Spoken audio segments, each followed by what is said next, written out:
Hello friends, welcome to S M Bidyut official YouTube channel. আজকের ভিডিওতে আমরা RRB NTPC graduate plus undergraduate লেভেলের complete roadmap দেখব। তোমাদের মনে সবচেয়ে বেশি যে প্রশ্নগুলো ঘুরে বেড়াচ্ছে, কি বই পড়ব, কোথা থেকে শুরু করব, সেলফ স্টাডি করব নাকি কোনো কোচিং জয়েন করব, এত লোক এক্সাম দেবে, আমার কি হবে, নেগেটিভ মার্কিং কিভাবে কমাবো, 2-3টে এক্সাম দিয়েছি, হওয়ার হলে হয়ে যেত, একটা জব করতে করতে পড়াশোনার টাইম কিভাবে বার করব। আজকের ভিডিওতে এই সব প্রশ্নের ক্লিয়ার অ্যান্সার পাবে। আমি আমার প্রিপারেশন জার্নিতে যা শিখেছি তোমাদের সাথে সব শেয়ার করব। এই রোডম্যাপ সবাই ফলো করলে একটা ক্লিয়ার ডাইরেকশন পাবে, তাই একদম মন দিয়ে শুনবে। বেসিক্যালি 2 ধরনের ক্যান্ডিডেট আছে, এক বিগিনার, 2 রিপিটার। রিপিটার আবার 3 ধরনের হয়: not qualified, CBT 1 cleared only, already in a job.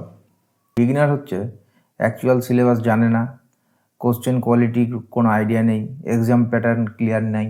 Not qualified repeater কারা?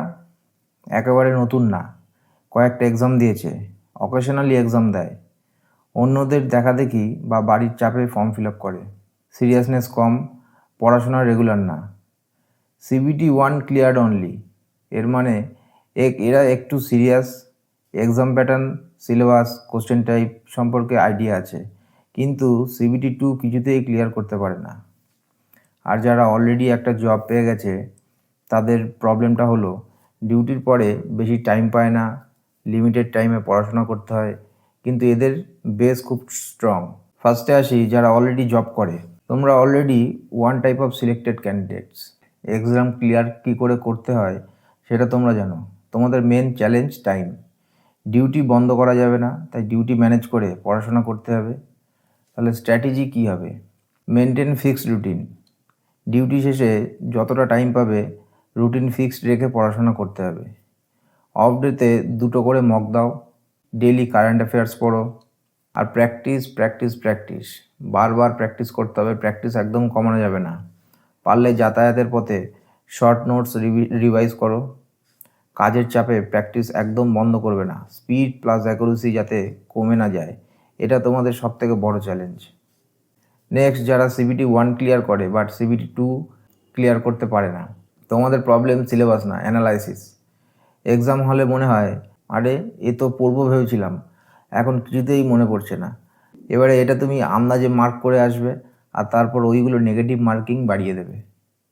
তাহলে এর সলিউশন কি? যে মক টেস্টগুলো দেবে সেগুলো ডিপ অ্যানালাইসিস করো। কোন টপিকে প্রবলেম, কোন কোশ্চেন টাইপে মিস্টেক। শুধু কোশ্চেন সলভ করে লাভ নেই, পুরো চ্যাপ্টার রিভাইজ করতে হবে। সেম মিস্টেক রিপিট হতে দেয়া যাবে না। নেগেটিভ মার্কিং কমানোর জন্য 100% শিওর না হলে অ্যান্সার করবে না। এক্সাম হলে এটা কন্ট্রোল করা খুবই মুশকিল, কিন্তু এটা তোমাকে করতেই হবে। উইকলি টার্গেট করো, মিনিমাম 3টে করে মক দাও, মক অ্যানালাইসিস কম্পালসারি। ডেলি 100টা ম্যাথ প্লাস রিজনিংয়ের পিওয়াইকিউ সলভ করো, ডেলি কারেন্ট অ্যাফেয়ার্স পড়ো, ডেলি 2টো জিকে অথবা জিএসের টপিক রিভিশন করো, উইকেন্ডে full current affairs plus GK GS revision করো। এই রুটিন মেনটেন করলে সিবিটি 2 ক্লিয়ার হয়ে যাবে। এবার বিগিনারদের জন্য ফুল রোডম্যাপ। সেলফ স্টাডির সাথে যদি একটু গাইডেন্স পাওয়া যায়, তাহলে কোনো কোচিং সেন্টারে জয়েন না করলেও চলবে। কত লোক এক্সাম দেবে এসব ভেবে কোনো লাভ নেই। তুমি যদি ঠিকঠাক খাটতে পারো তাহলে সাকসেস পাবেই। তোমার কাজ তোমায় রেগুলার করে যেতে হবে। তুমি চোখ বন্ধ করে সিলেবাসটা জানো, পড়াশোনার বেস বানাও। সিবিটি 1 অ্যান্ড সিবিটি 2 এর সিলেবাস সেম, শুধু কোশ্চেনের স্ট্যান্ডার্ড চেঞ্জ হয়। অ্যাজ পার নোটিফিকেশান সিলেবাসটা এই রকম। তোমরা সিলেবাসের স্ক্রিনশটটা নিয়ে নাও। এবার আসি এক্সাম প্যাটার্নে। CBT 1 just qualifying nature, CBT 2 এর উপর ফাইনাল মেরিট নির্ভর করে। সিবিটি 1-এ 100টা কোশ্চেন 90 মিনিটে করতে হয়, সিবিটি 2-এ 120টা কোশ্চেন 90 মিনিটে করতে হয়। মানে সিবিটি 1-এ পার কোশ্চেন আমরা টাইম পাবো 54 সেকেন্ড করে, আর সিবিটি 2-এ টাইম পাবো 45 সেকেন্ড করে। তাহলে এই যে 9 সেকেন্ডের গ্যাপ, এই গ্যাপটা কিন্তু ফিল আপ করতে হবে। এই 9 সেকেন্ডের ডিফারেন্সে ম্যাক্সিমাম ক্যান্ডিডেট এলিমিনেট হয়ে যায়, কারণ তারা কখনোই এই গ্যাপটা নিয়ে ভাবে না, স্পিড ইনক্রিজ করার জন্য কোনো প্র্যাকটিস করে না। তাহলে তোমাদের স্ট্র্যাটেজি কী হবে?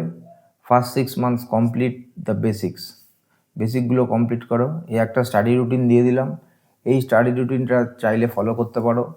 এটা খুব চিন্তাভাবনা করে বানানো, সব সাবজেক্টকে কভার করা আছে, আর দিনে অন্তত এতটা টাইম তো দিতেই হবে।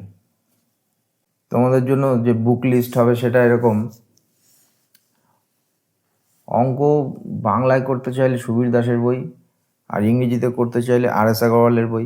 রিজনিং ইংলিশে আর.এস. আগরওয়াল। জিকের জন্য লুসেন্ট। হিস্ট্রি, পলিটি, জিওগ্রাফি এর জন্য আমার নোটস আমি প্রোভাইড করে দেবো। কারেন্ট অ্যাফেয়ার্সের জন্য gktoday.in এই ওয়েবসাইটটা, প্লাস অ্যাচিভার্স বাংলা ম্যাগাজিন হয়, এই ম্যাগাজিনটা মান্থলি ম্যাগাজিন, এই দুটো ফলো করলে কারেন্ট অ্যাফেয়ার্স হয়ে যাবে। আর সায়েন্সের জন্য NCERT books of class 9 and 10, এই এনসিইআরটি বুকস 9 আর 10-এর এটা কিন্তু খুব ভালোভাবে লাইন টু লাইন, মানে লাইন বাই লাইন পড়তে হবে। এইভাবে পড়তে পারলে 80% সিলেবাস যখন কমপ্লিট হয়ে যাবে, তারপরে PYQ সলভ করা শুরু করে দেবে, উইকলি মক টেস্ট দেবে, আর সেই মকগুলোর ফুল মিস্টেক অ্যানালাইসিস করতে হবে। এবার তুমি বিগিনার হও বা রিপিটার, এই রোড ম্যাপ 100% ফলো করলে সাকসেস আসবেই। তাহলে এখনকার মতন এই পর্যন্ত। Thanks for watching, best of luck for your exam.